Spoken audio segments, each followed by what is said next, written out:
ሰላም ጤና ይስጥልኝ ውድ የተከበራችሁ የቡና ሚዲያና ኮሙኒኬሽን ቤተሰቦች የሰዓቱን የሀገር ውስጥና የውጭ ዘገባዎችን የምንመለከትበት ጊዜ ላይ ደርሰናል። አማኑኤል ነኝ። በቅድሚያም ኢትዮጵያ በታሪካዊ አጋጣሚዎችና በሴራ ፖለቲካ ምክንያት አሁን የተገኘችበት የባህር በር አልባነት ሁኔታ የብዙዎችን ትኩረት የሚስብ ጉዳይ መሆኑን እንመለከታለን።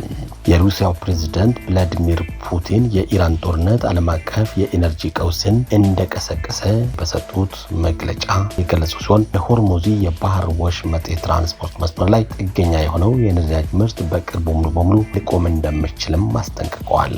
የአሜሪካ ፕሬዝዳንት ዶናልድ ትራምፕ በኢራን የሚገኘው ከፍተኛ መጠን ያለው የበለጸገ ዩራኒየም ክምችት ደህንነት ለማረጋገጥ ሲባል አሜሪካ ጦርን ወደ ስፍራው ስለመላክ እስካሁን ውሳኔ ላይ ፈጽሞ አልተቃረብንም ሲሉ አስታውቋል። ወደ ዝርዝር ዘገባዎች አልፋለሁ። ከኛ ጋር ከሆናችሁ እና ሌሎች ዘገባዎችን የምትሰሙ ይሆናል። በመካከለኛ ምስራቅ እየታየ ያለው ከፍተኛ ውጥረትና ቀውስ መሰረታዊ መፍትሄ ተኩስ አቁም ወደ ሰላም መመለስ መሆኑን የቻይና መንግስት በመካከለኛው ምስራቅ ጉዳዮች ልዩ መልእክተኛ ዢሃይ ጁን አስገነዘበው።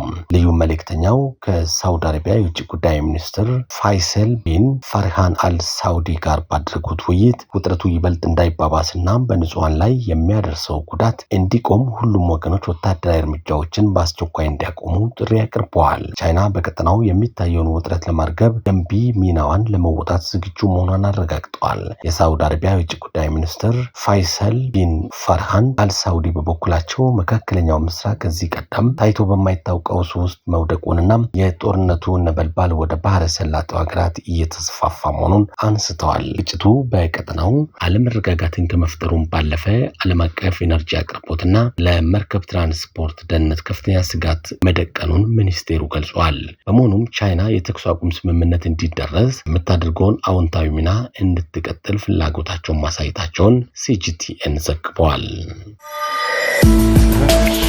ኢትዮጵያ በታሪካዊ አጋጣሚዎች በሴራና ፖለቲካ ምክንያት አሁን የተገኘችበት የባህር በር አልባነት አሁን የብዙዎችን ትኩረት የሚስብ ጉዳይ መሆኑ ተመለከተ።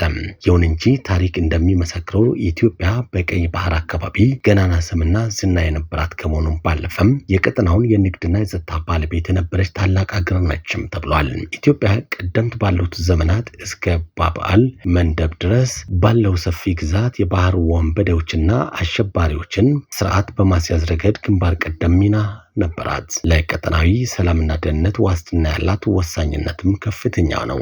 የቀይ ባህር በር ለኢትዮጵያ የኢኮኖሚ የጀርባ አጥንትና ከዓለም ጋር የምትገናኝበት ስትራቴጂካዊ መስመር መሆኑ ይታወቃል። በአሁኑ ወቅት በቀጠናው ጠንካራ የባህር ኃይልና የጸጥታ ቁጥጥር ባለመኖሩ አካባቢው ለአሸባሪዎችና ለተለያዩ ስጋቶች ምቹ የሆነ ይገኛል። እንደ አልሸባብ ያሉ ቡድኖች አካባቢውን ለጥቃት ማስተናገጃነት እየተጠቀሙበት ሲሆን የሀያላን ሀገራት ወታደራዊ ፉክክርም ቀጠናውን የዲፕሎማሲ ፍጥጫ መድረክ አድርጎታል። በቀጠናው የሚፈጠር ማንኛውም አለመረጋጋት በኢትዮጵያ የወጪና ገቢ ንግድ ላይ የዋጋ ንረትና የመርከቦች መዘግየት ያስከትላል። ይህንን በመረዳት ብዙሃኑ የባህር በር ጥያቄን ሀገራዊ አጀንዳ አድርገው ቢንቀሳቀሱም በግልባጩ የሀገርን ጥቅም አሳልፈው የሚሰጡ አካላትም አልጠፉም። የኢትዮጵያ የቀይ ባህር ባለቤትነት ጥያቄም የታሪክና የፍትህ ጉዳይ ብቻ ሳይሆን የሀገር ህልውናና የቀጠናዊ ሰላም ዋስትና የማረጋገጥ ጉዳይ ነው። ኢትዮጵያ በቀጠናው ሰላምን ለማስፈን የምታደርገውን ጥረት ለጎረቤት ሀገራት አስተማማኝ ዋስትና የሚሰጥ መሆኑንም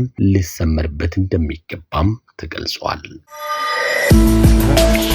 የሩሲያው ፕሬዝዳንት ቭላዲሚር ፑቲን የኢራን ጦርነት ዓለም አቀፍ የኢነርጂ ቀውስን እንደቀሰቀሰ በሰጡት መግለጫ የገለጹ ሲሆን በሆርሙዝ የባህር ወሽመጥ የትራንስፖርት መስመር ላይ ጥገኛ የሆነው የነዳጅ ምርት በቅርቡ ሙሉ በሙሉ ሊቆም እንደሚችል አስጠንቅቀዋል። ስለዚህ ሩሲያ ለአውሮፓ ነዳጅን ለማቅረብ አሁንም ዝግጁ መሆኗን አመላክተዋል። ሩሲያ በዓለም ሁለተኛዋ ትልቋ የነዳጅ ላኪ ሀገር ስትሆን በዓለም ትልቁን የተፈጥሮ ጋዝ ክምችት የያዘች ሀገር ነችም ተብሏል።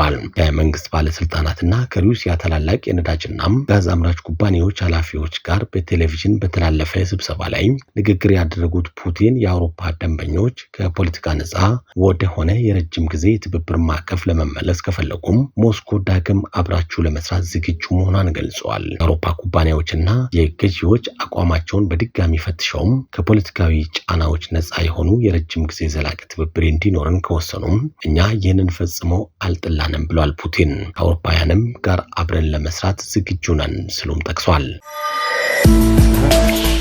በመጨረሻም የአሜሪካ ፕሬዝዳንት ዶናልድ ትራምፕ በኢራን የሚገኘው ከፍተኛ መጠን ያለው የበለጸገ ዩራኒየም ክምችት ደህንነት ለማረጋገጥ ሲባል የአሜሪካ ጦር ወደ ስፍራው ስለመላክ እስካሁን ውሳኔ ላይ ፈጽሞ አልተቃረብንም ሲሉ አስታወቁም። ፕሬዝዳንቱ ለኒውዮርክ ፖስት በሰጡት ቃለ ምልልስ የኒውክሌር ቁሳቁሱን ለመያዝና ለመቆጣጠር ልዩ ኃይሎችን ወደ ኢራን ስለማሰማራት እስራኤልና አሜሪካ እያደረጉት ነው ስለተባለው ውይይት ተጠይቆ ምላሽ ሰጥቷል። በምላሻቸውም ፕሬዝዳንቱ በዚህ ጉዳይ ላይ እስካሁን ምንም ውሳኔ አላሳለፍንም፣ ወደ ውሳኔም ፈጽሞ አልደረስንም ሲሉ ጠቅሷል። በኢራን የኒውክሌር መርሃ ግብር ዙሪያ ለረጅም ጊዜም የዘለቀው ውዝግብ ከ10 ቀናት በፊት ወደ ከረረ ወታደራዊ ግጭት ማምራቱም ይታወሳል። ይህንን ተከትሎ አሜሪካና እስራኤል በኢራን ላይ ጥቃት የከፈቱ ሲሆን ኢራንም በበኩሏ በመላው መካከለኛ ምስራቅ የአጸፋ ጥቃቶችን በመሰንዘር ላይ ትገኛለችም። የሳቱ ዘገባዎች ይህንን ይመስላሉ። ከማጠቃላችን በፊት አበይት ዜናዎችን በድጋሚ ኢትዮጵያ በታሪካዊ አጋጣሚዎችና በሴራ ፖለቲካ ምክንያት አሁን የተገኘችበት የባህር በር አልባነት ሁኔታ የብዙዎችን ትኩረት የሚስብ ጉዳይ መሆኑን እንመለከታለን።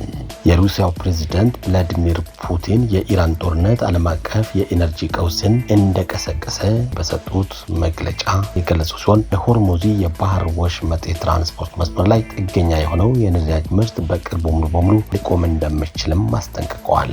የአሜሪካ ፕሬዝዳንት ዶናልድ ትራምፕ በኢራን የሚገኘው ከፍተኛ መጠን ያለው የበለጸገ ዩራኒየም ክምችት ደህንነት ለማረጋገጥ ሲባል አሜሪካ ጦርን ወደ ስፍራው ስለመላክ እስካሁን ውሳኔ ላይ ፈጽሞ አልተቃረብንም ሲሉ አስታውቋል። ከቡና ሚዲያና ኮሚኒኬሽን የያዝናቸው ዘገባዎችን ይመስላሉ። አማኑኤል ለነበርኩኝ ጤና ይስጥልኝ።